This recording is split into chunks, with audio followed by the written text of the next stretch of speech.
What exactly is the Hyperdrive bundle in Star Wars Galaxy of Heroes? Is it really 50% off? And if you do purchase it, what are the next steps to take on your roster? And if you do take those steps, how's it going to affect you in all of your game modes? And if you are affected in all of your game modes, what will your roster look like? What are the next teams to get?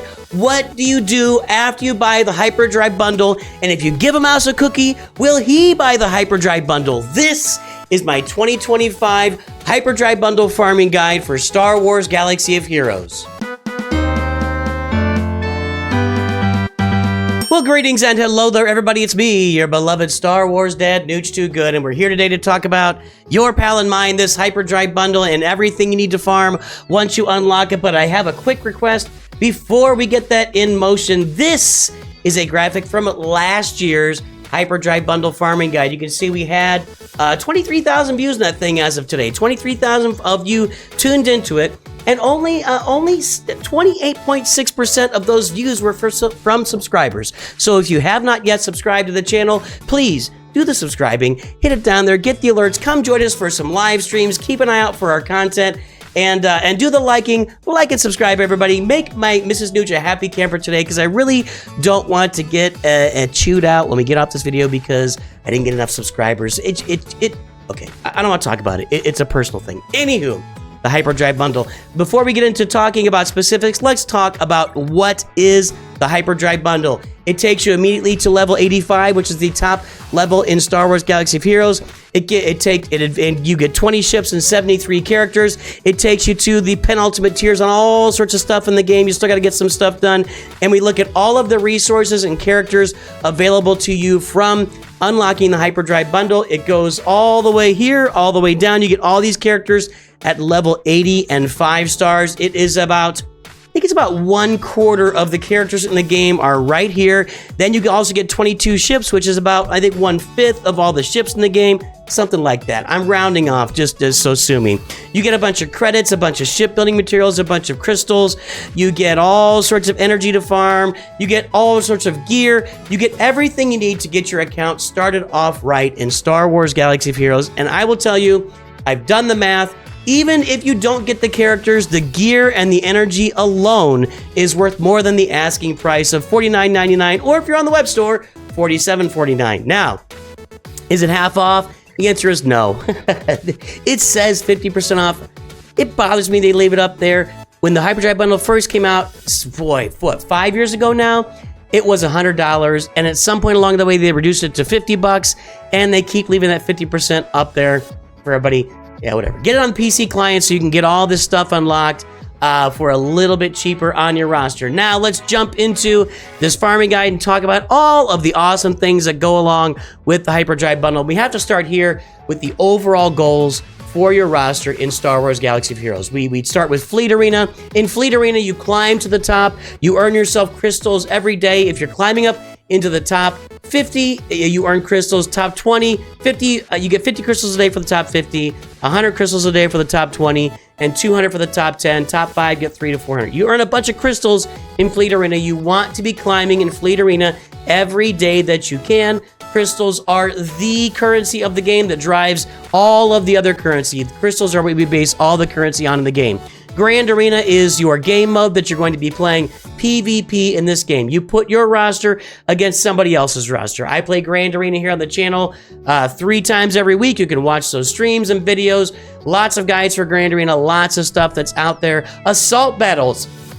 Assault battle farming is the new core farming. What used to be core farming is now assault battle farming. What's shown there are rewards for challenge tier 1. When we talk about assault battles here in this video, we'll be looking at those rewards and specifically to challenge tier 1 as the minimum place you need to get on each assault battle. That's going to give you gear there that you need for every level of character in Star Wars Galaxy of Heroes. Then, of course, you're going to culminate all this with a galactic legend. I just point to Jabba almost every single time, because Jabba gets you all sorts of mod materials that you're not going to get with other galactic legends. These are the overall goals, and I put a little freestyler down there at the bottom for those of you who just don't care about what anybody says. You're going to farm whatever you want, and everybody else can just go away. Who freaking cares? Hey, freestylers, enjoy yourself, have fun. Don't blame me when you come to me and pay me $20 for a roster review. I'll take it, I'll help you out. It's not my fault. All right, a word about raids. I do not do these farming guides based around what the current raid is. The current raid is the Naboo raid. Here are the characters right here that can participate in the Naboo raid.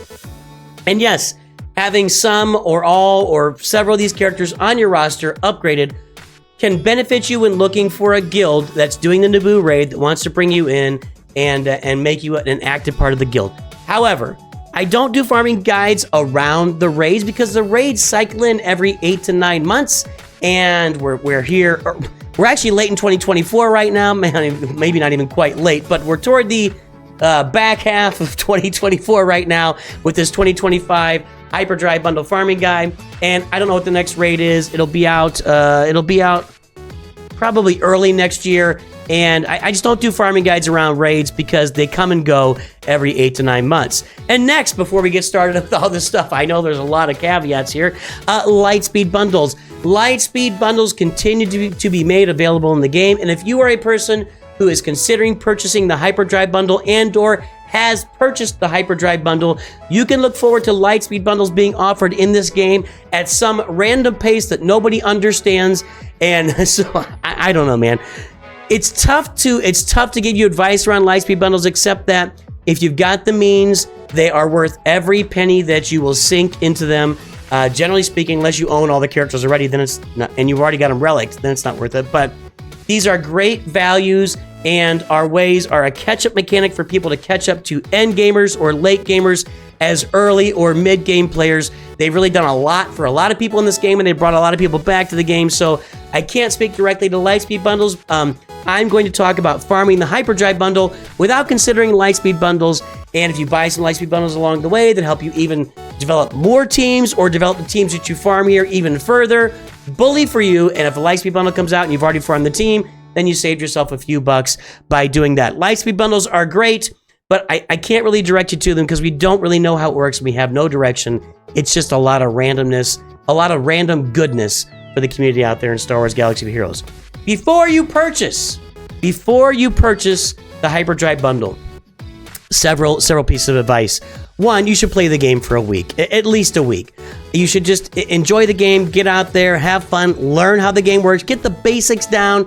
Hey, if you're a returning player or you are or this is an alt account for you, jump in and get it. That's fine. But if you haven't played the game before, play for at least a week. Just get the basics down. I see people all the time that buy the bundle and then they just don't know what to do with themselves. They have no idea how anything works and they're just confused as all heck. So play the game for a little bit. Number two, you don't get extra shards. All these shards up here that you see, 5 stars, level 80. If you own one of these characters at 3 stars and a level 82, you're not going to get extra shards for them to take them to 6 stars and higher levels. You're just going to get them at the 5 stars, level 80. If they're level 82, you'll still have them at level 82. And the final note here before you purchase, don't cash in your quests or achievements. Now, there's a little caveat here. If you play for a week, there's a bunch of achievements in the game now that give you shards for Phoenix and Anakin and their ships and everything. You can cash those in. That's fine. You do get some credits out of those. You can't really... it's tough. You can't advance through the game in 4 weeks and get a bunch of extra shards because you advance by cashing in your quests, and your quests advance you through the game. It's kind of a weird mix, but the primary reason not to cash in any of your quests, especially if you're a new player, is because of Darth Vader. You have a bunch of achievements that you will get in the game, and if you cash in those achievements, a lot of them have Darth Vader shards in them to take Darth Vader to higher levels. You'll notice right here, Darth Vader is going to be unlocked in the Hyperdrive bundle at 5 stars and level 80. If you cash those achievements before you buy the Hyperdrive bundle, all those extra shards are bye-bye. You will never see them again. Those shards are gone. They will never return. Do not cash in your achievements, especially if you're a new player. Just save them.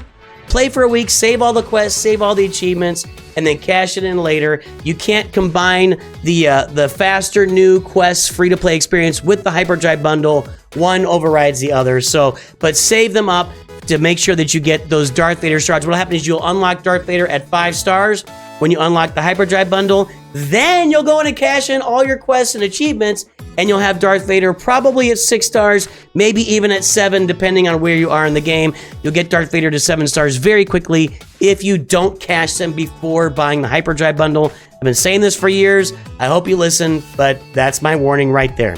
All right, let's jump into it. Everybody needs these teams on your roster as an early game to mid-game player. The Phoenix. And by the way, I realize that these teams are not the ideal end game or even the perfect composition of characters that you might put together for these teams later on. You might sub in Sabine for Zeb with those Phoenix. You're going to put an Admiral Piet in there instead of like Snow Trooper for the Imperial Troopers. You might even mix a Dark Trooper in there instead of Stormtrooper. I get it. There are other characters you can mix and match with all of these teams, except maybe the, well, you can put Mara Jade on the Palpatine Vader team. The Geos stand alone. You can't do anything with them. I get it. I'm trying to provide teams that you can farm up very easily to 7 stars because these characters are going to be available in different shops for you instead of having to go out and do a lot of farming. Trying to get the easiest, fastest, most seductive farms because we all want to go to the dark side. You get it. Everyone needs these teams. Phoenix, Imperial Troopers, Geonosians, Darth Vader with Palpatine, Thrawn's in there as well. You're going to get Thrawn anyway in Palpatine when you unlock the Phoenix with Captain Rex, and a solid Bounty Hunter team. I do actually believe that Bounty Hunter team is almost perfect. Cad Bane kind of falls off when you get Dengar in there, or maybe Zam Wessel with an Omicron. There's other characters that go in there later, but Cad Bane will service you right now, and he's an easy farm. What do you need these teams for? Phoenix and Imperial Troopers are just good teams all around for you early in the game, and they also get you access to 2 different assault battles each. That's 4 assault battles those guys get you. The Geonosians will get you into a Geonosian Territory Battles Guild, which you need to be in so you can get your shards of Wat Tambor. It's the only way you're going to get shards of Wat Tambor in the game. You need to get those first, then you move on to Rote. Anyway, a conversation for later. So get those Geos farmed.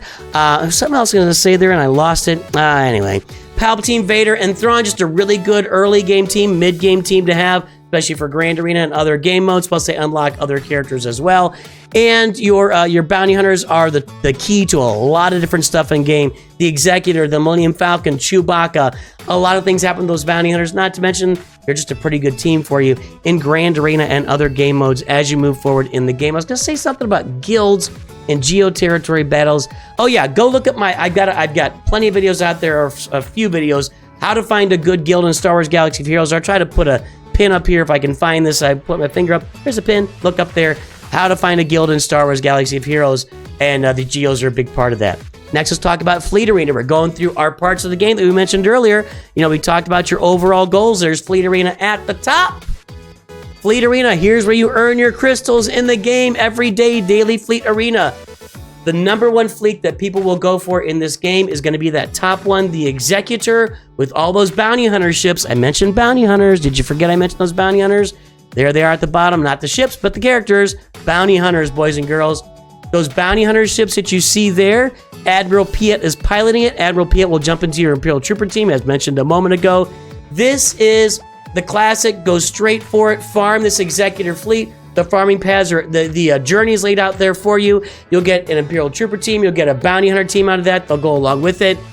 I love the Executor farm in this game still. Ever since it came out, it's been a really great way for early game players to farm, and it was the first thing I did on my account to get that Fleet Arena unlocked as soon as possible. Plus, those bounty hunter ships will work with the Executrix or other capital ships until you get the Executor in your hands. Your hot little hands. And then the second one here, another path that people are taking now, including me on my Lord Vader account, and I'm having a lot of success, is to go the route of the Galactic Republic fleet. I show the Negotiator here with General Kenobi as the pilot. You're going to start off with the Endurance with Mace Windu as the pilot.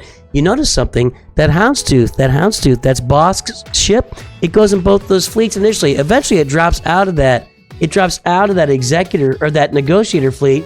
But please, boys and girls, farm Bosk and farm the Houndstooth as soon as you possibly can in Star Wars Galaxy Heroes. Don't mess around. Go get that ship and that character. Get them maxed out as soon as possible. They go everywhere.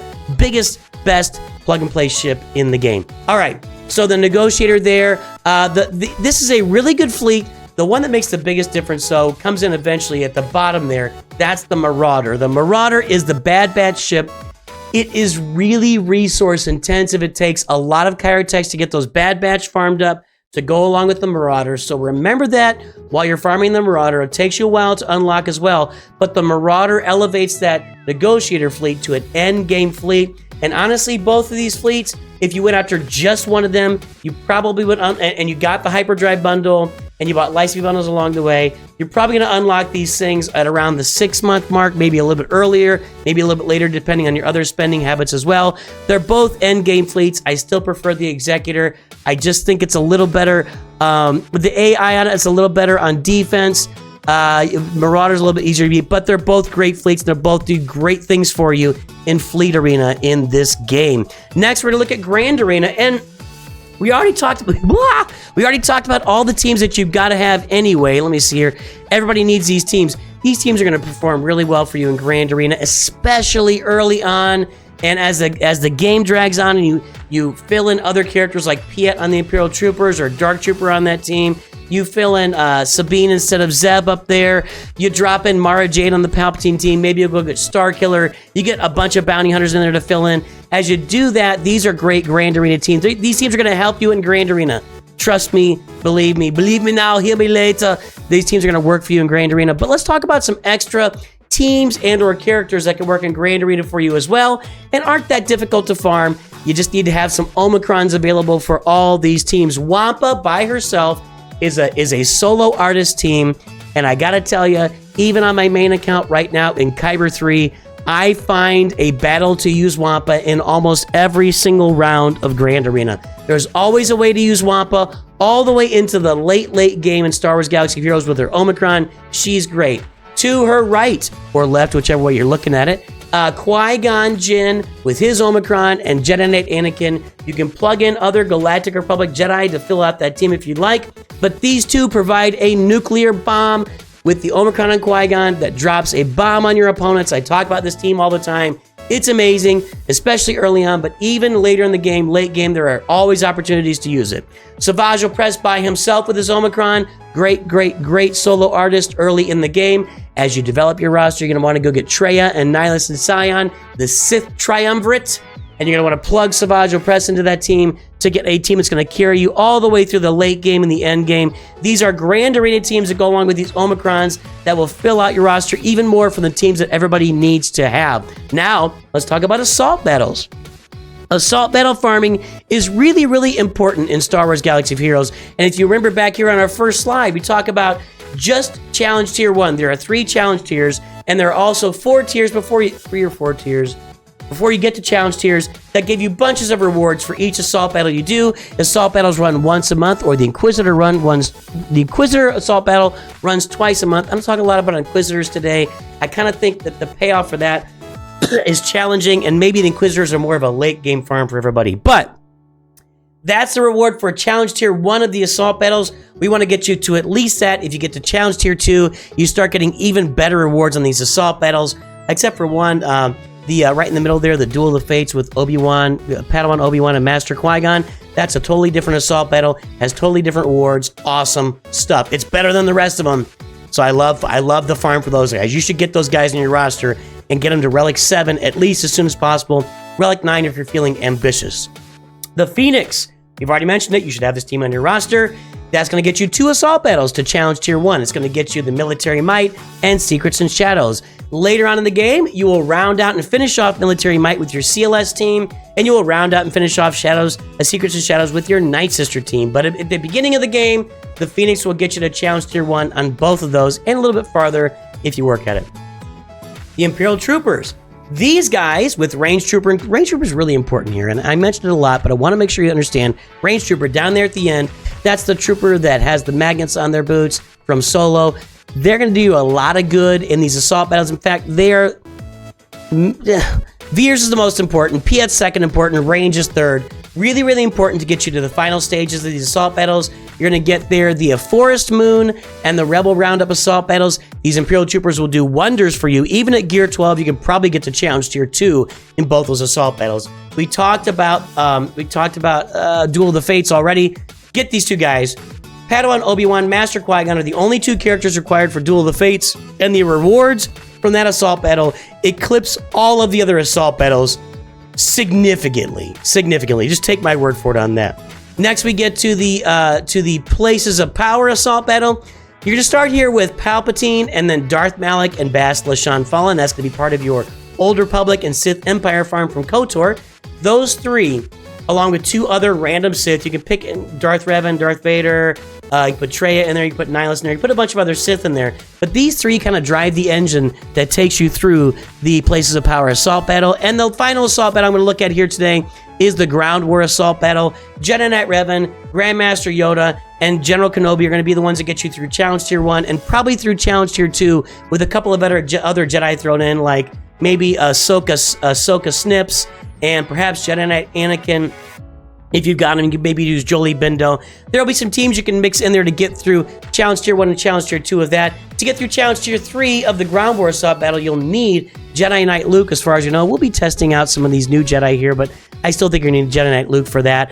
And I did not mention the Inquisitor assault battle. I can never remember what it's called, but I just feel like to give you that here as a person who just unlocked the Hyperdrive bundle. Last year was kind of a focus because Gerbil was doing it and was having fun doing it. The investment for that assault battle, you've got to invest like 2,500 Kyrotech just to get that thing unlocked to Challenge Tier 2. And I'm not convinced that the overall payoff, until you're doing Rise of the Empire territory battles, I'm just not convinced it's worth it. You can maybe farm a Tusken team for that assault battle as well, and that is cheaper, but still, just stick with these. You'll be really happy with these. If you want to do Inquisitors, you can do Inquisitors. You might be just a free floater. What did I call it? I almost said a free baller there. A freestyler. If you want to freestyle and do the Inquisitors, more power to you. Congratulations. Next, we'll take a look here as we go through all these things. We go through Fleet Arena, Grand Arena, Assault Battles, which used to be called Core Farming. Now it's Assault Battle Farming. Your roster is going to be a very deep roster full of a menagerie of teams that can be tweaked and added to and subtracted from and combined with other teams later, teams that lead you toward Galactic Legends, team that lead you toward other Journey farms, teams that make your roster fill out in a really strong way as you move from the starter game to the early game to the mid game to the late game to the end game. These teams will form a foundation on your roster that you will never regret, and that's why I point to these teams: the Phoenix, Wampa, Imperial Troopers, the Executor, Palpatine, Vader, and Thrawn, maybe Mara Jade in there, the Bounty Hunters, the Geos, your Galactic Republic Jedi with Padawan, Obi-Wan, and Master Qui-Gon in there, your Negotiator with the Marauder in there, or even without the Marauder, still great.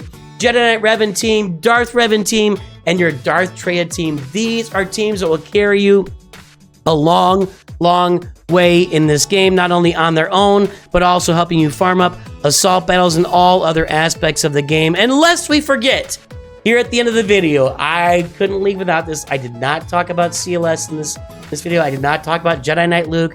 I did not talk about Jabba and Jedi Master Luke and Leia. I harp on it all the time.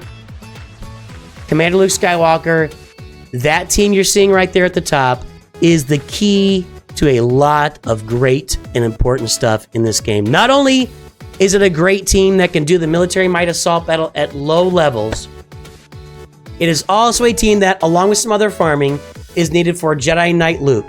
Jedi Knight Luke opens you up for Jabba the Hutt and Jedi Master Luke.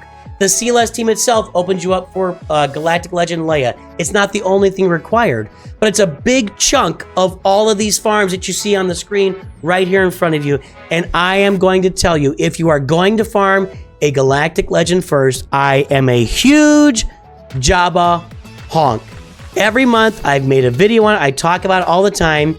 You get Smuggler's Run 2, which you have to have Jabba for. You get over 10,000 crystals worth of mod materials on your roster every single month.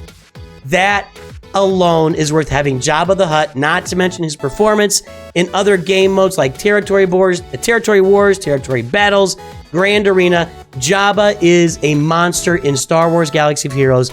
And the other two, everything you see over here, CLS, Jedi Knight Luke, Jabba, Jedi Master Luke, and Leia Organa, it all goes together. Arnold calls it Arnold T101. If you're not subscribed to him, what are you doing? He calls it the Skywalker Triangle. I've called it five-way farming because I put the Executor and Profundity in there. It is the best way and the most efficient way to get a bunch of Galactic Legends on your roster. I should say best and most efficient outside of Lightspeed Bundles to get a bunch of Galactic Legends on your roster in Star Wars Galaxy of Heroes in the most efficient way possible. And plus you get Jedi Knight Luke and CLS. These are great teams to have on your roster. Didn't want to leave that out of it. That's what we've got today, boys and girls. That is our Hyperdrive Bundle Farming Guide for 2025. Let me know what I missed. Let me know what you've got. Let's talk in the comments. Have a good, productive conversation. And as always, remember, Nooch2Good.